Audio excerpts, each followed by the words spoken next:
The following is a sponsored episode.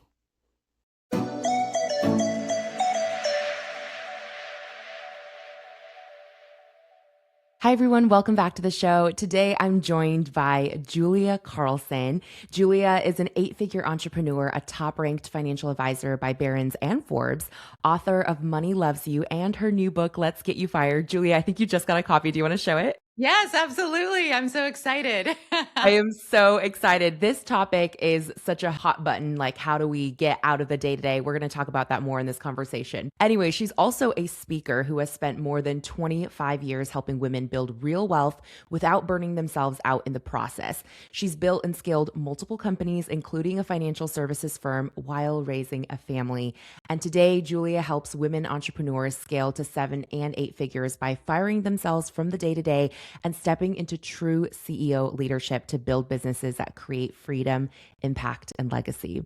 So, Julia, welcome to the show. Thanks. I'm so happy to be here, Ellen. So thrilled to have you and to give us insight into what all of this looks like in practice, because of course we all want to build businesses that create that freedom, that impact, that legacy, right? But tactically applied, sometimes it escapes us when we're lost in the day to day, just, okay, we got to get through this next day and survive. So this conversation is really going to focus on the identity shift required to move from operator to visionary and why doing more stops working after you hit 7 figures.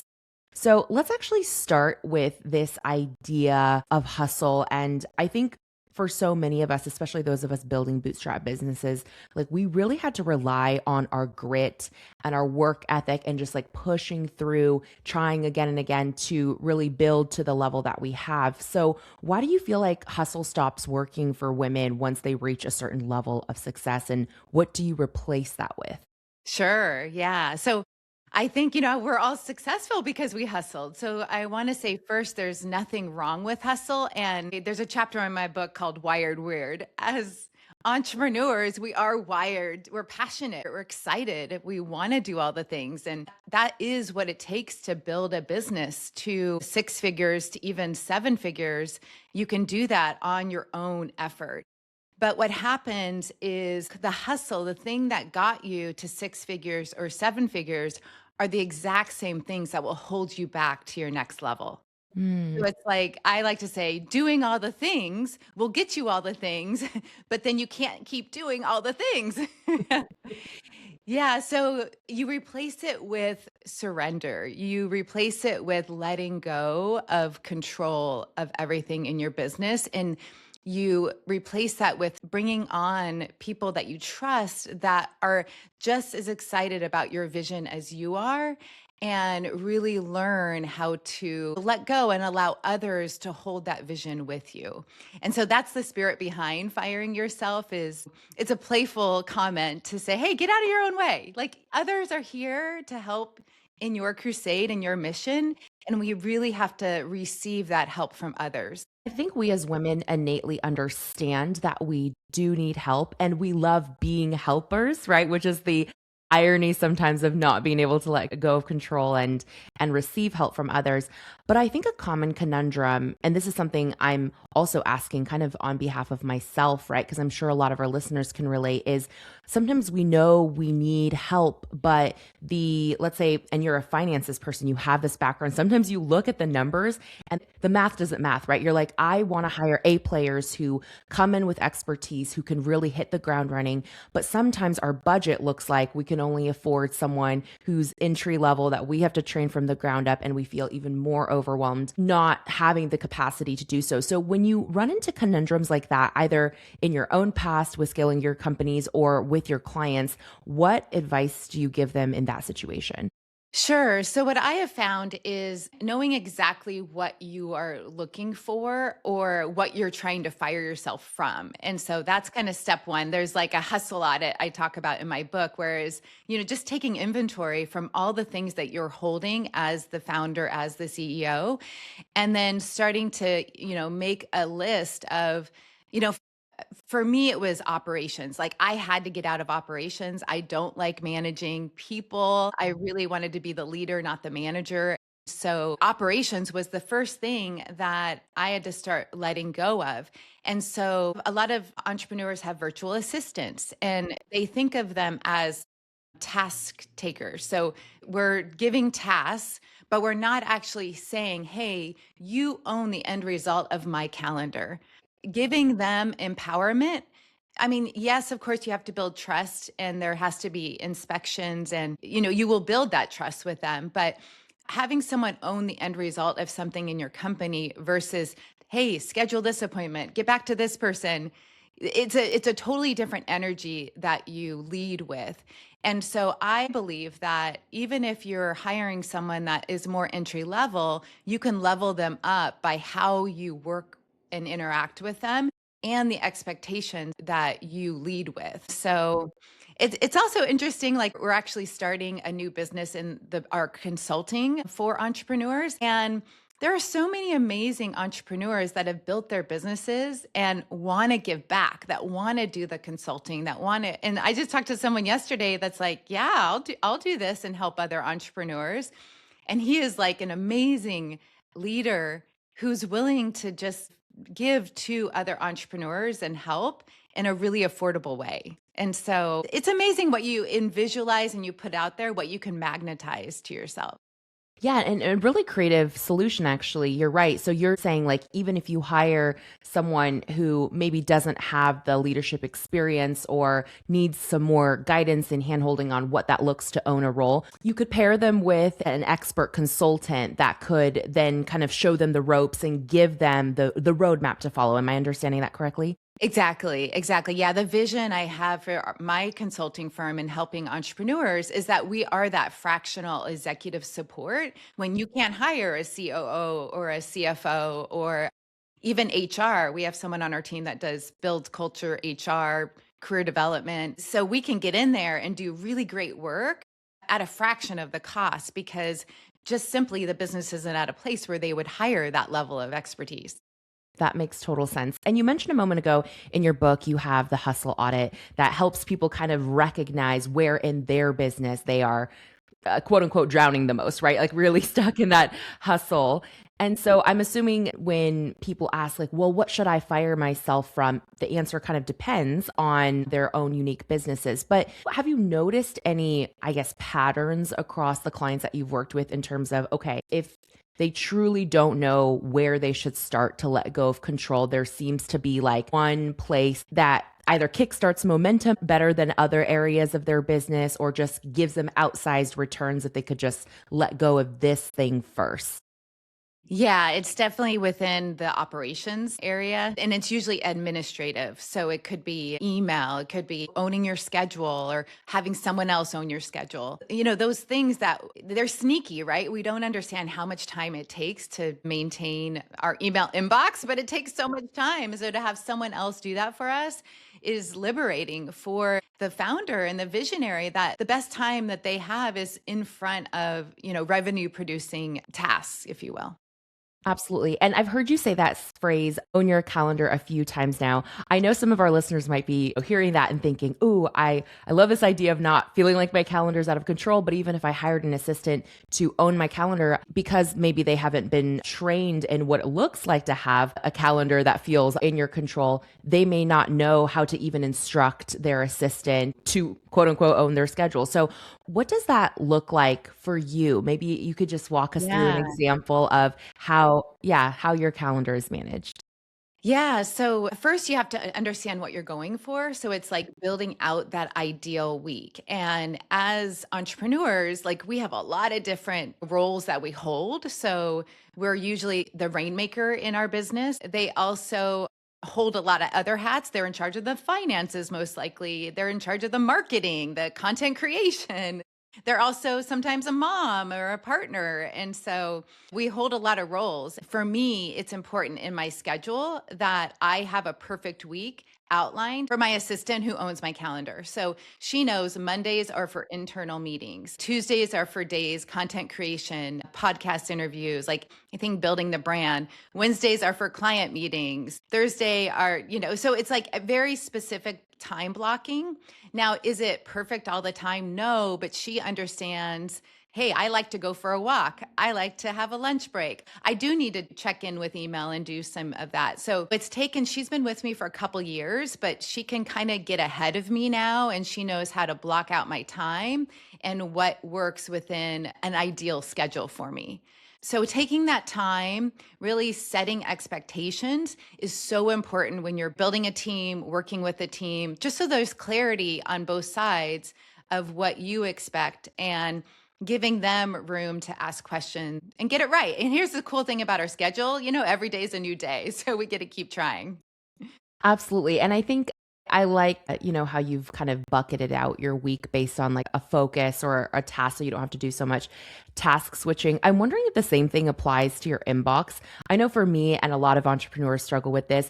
We have like our day set out, right? With like, okay, these are the priorities we want to accomplish, but then we get all this inbound kind of requests, feedback, whatever it is that kind of derails our focus, and we jump into like answering things, or whether it's clients or whether it's development on a project or a new exciting opportunity comes our way, we want to reply immediately to, take advantage.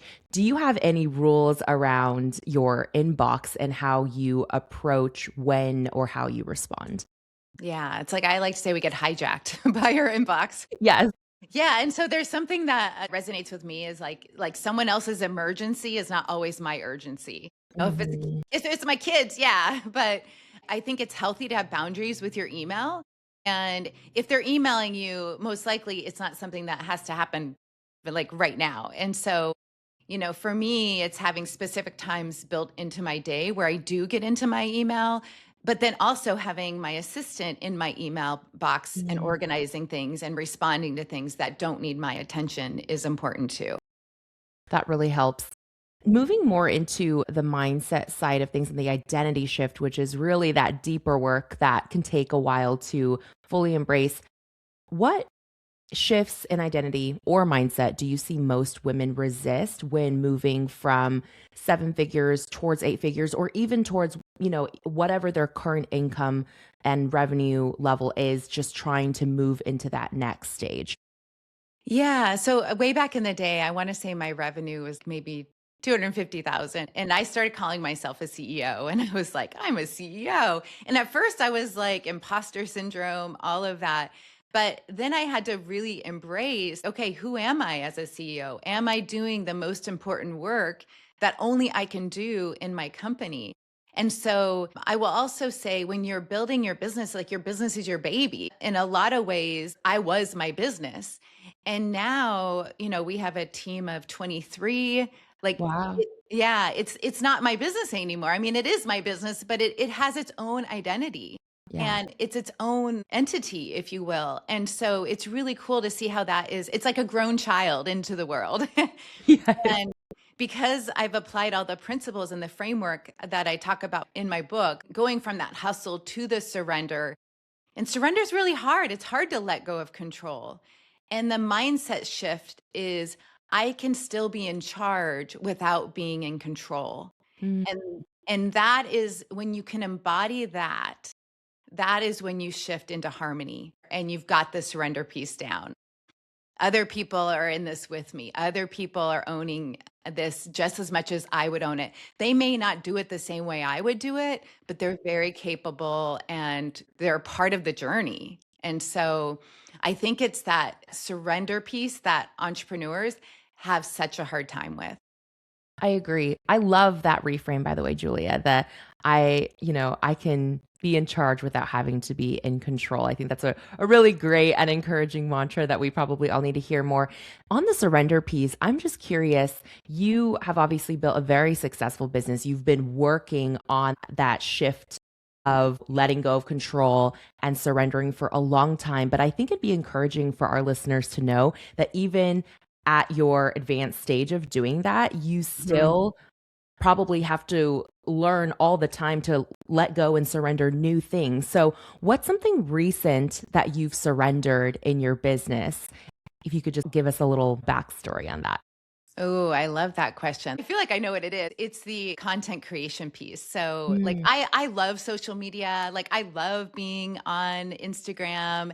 And I have actually hired someone to come in and help. I do still do the content creation, but I allow somebody else actually create the content, post the content. I still engage. I still love being and showing up there, but I had to let go of the production side of it, if you will. Yeah, so you're the talent. You get to show up on camera, but someone else is the producer, director, editor, whatever that looks like. Yes. So learning how to like, okay, letting someone else create that, it's still me, but I feel like it's totally up leveled what we're putting out there and the amount because I'm not the bottleneck. And that's really where the crux is where are you the bottleneck in your business? Where are you capping the growth because you're trying to hold too many things as you elevate? I actually have a question for you on that content creation side and being the face of your brand because you are a personal brand and your name, right, is like what people know you for and why they work with your company.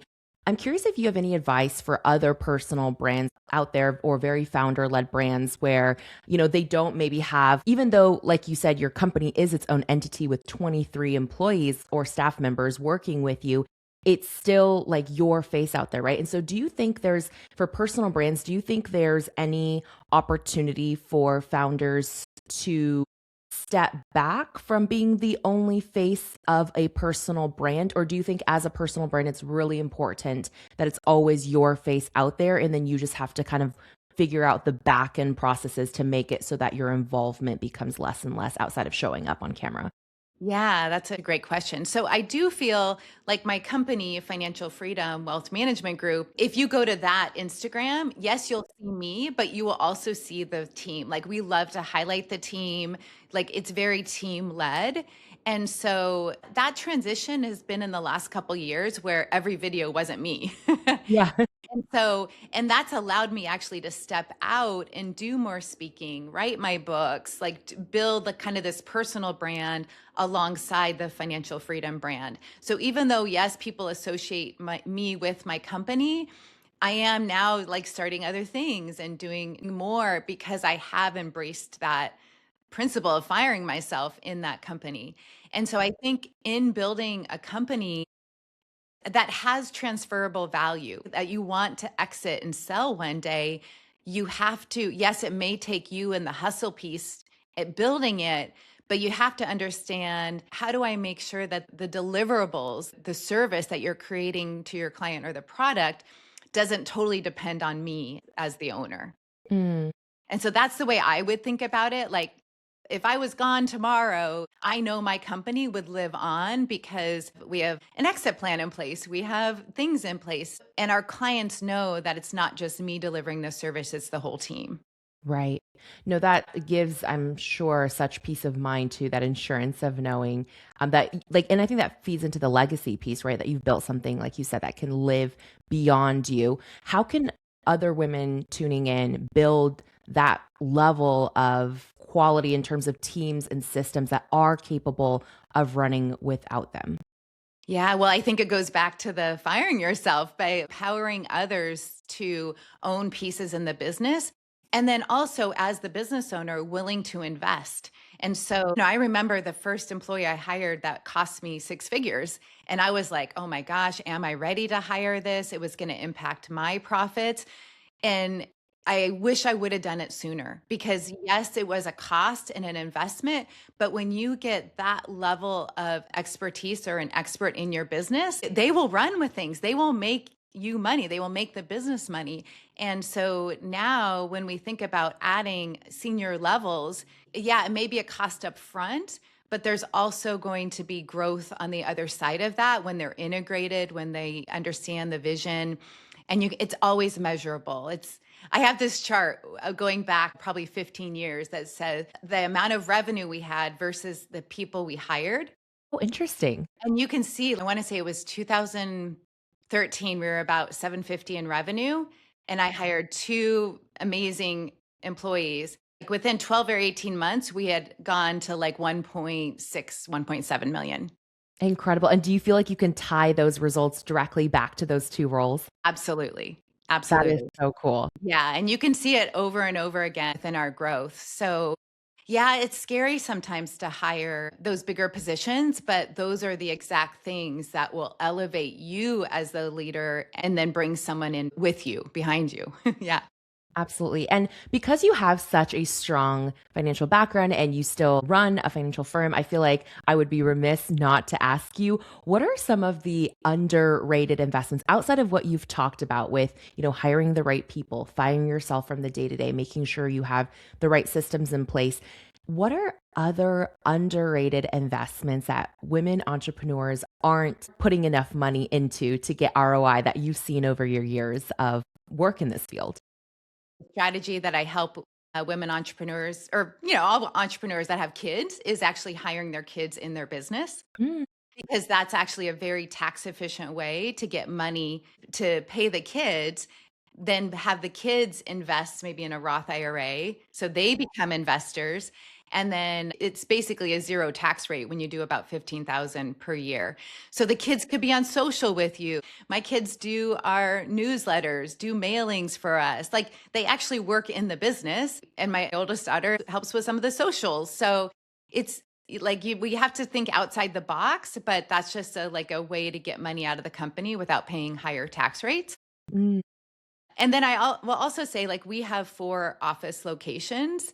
And so for me as a brick and mortar, we have office expense, we have rent, we own all the buildings. So And smart. so our real estate company, it receives the rent from our wealth management company. So we, meaning my husband and I. So Yeah. there's ways that you can start using the cash flow, the revenue in your business to build wealth outside of the business, Mm. because we didn't go into business to go broke, right? Yes. And I think that's such a great thing for people to hear from someone with your background who has been in business for decades successfully and built, so many successful companies is exactly that. Like your business can be something that you pour into, but I think sometimes as entrepreneurs, we almost, and this is kind of a blanket statement, but it's almost like we over invest in just our business and we forget that there are other asset classes to invest in. And it's like all of our profits get reinvested into our business, which is inherently actually like a really risky kind of asset class, right? Because there's so many unknowns. So I love that you're showcasing the money that your business is producing to put into other avenues like real estate. I actually was just talking to a friend last night at a dinner and she's doing the exact same thing. Her and her husband bought a building for her mortgage company to be the office for. And now they get 2 streams of revenue and it's a tax deduction on one side and revenue on the other side. So it's a win-win. Absolutely. Yeah. There's a lot of different strategies like that that you can do as a business owner as you grow and scale. Yeah. I love that. Anything else that we didn't cover today that you want to impart on our listeners as wisdom? Let's see. When I think back on my entrepreneurial career, giving has been a part of, I believe, our success. And so there's actually a part of the book that I'm putting out into the world, a 1 billion for good movement, Ooh. which is helping 1,000 entrepreneurs grow and scale big businesses. When I say big, I think like 8 figures. And while they do it, not when they exit, but while they're building their business and growing and scaling, encourage them to give $1 million to their favorite nonprofit. That's amazing. What's your nonprofit of choice for your goal for that? Yeah, so we change over time, but something I'm really passionate about right now is a woman, Brittany Turner. She owns Aerial Recovery, and it's an amazing nonprofit organization that goes around the world and rescues women and children from human sex trafficking. And what they do is they take veterans that are coming home that feel that they don't have purpose anymore and teaching them how to go into these countries and rescue women and children, because they're used to missions. They're used to being out there in risky situations, if you will. So the whole organization is like helping veterans, helping a world just be a better place. So that's something I'm really excited about and going to dive more into this year. That's incredible. I loved that vision that you're holding $1 billion for good. That's truly beautiful. I absolutely believe that will come to fruition. Where can our listeners get their hands on their book so they can learn more about that mission and also learn about the tactics of firing themselves from the day to day? Yeah, sure. So everything's on my website at thejuliacarlson.com. And then the books are available on Amazon, Barnes and Noble, wherever books are sold. Amazing. And would you recommend our listeners start with your first book, Money Loves You, and then read your new one? Or do you feel like the reverse? What order if someone's going to pick one first? Yeah. So, I mean, Money Loves You is kind of a look back on my career of how we've built my wealth, like the way that I understand money. So, it's my perspective on just personal finance and money. So, I think that's a book for everyone that can read. And then Let's Get You Fired is more for entrepreneurs that want to grow and scale and do great things in the world. And so, although they are separate, I think they pair together because you can't have this raging success without understanding your money story and how to have a really great relationship with money. So true. And I love this reframe for entrepreneurs that being fired can be a good thing sometimes as it applies to yourself and increasing your freedom. So, Julia, thank you so much for sharing your insights with us today. And for all of you listening, make sure you check out Julia's books in the show notes and her website to learn more about her, connect with her. Thank you all for tuning in, and we'll catch you in the next episode. Thanks for having me.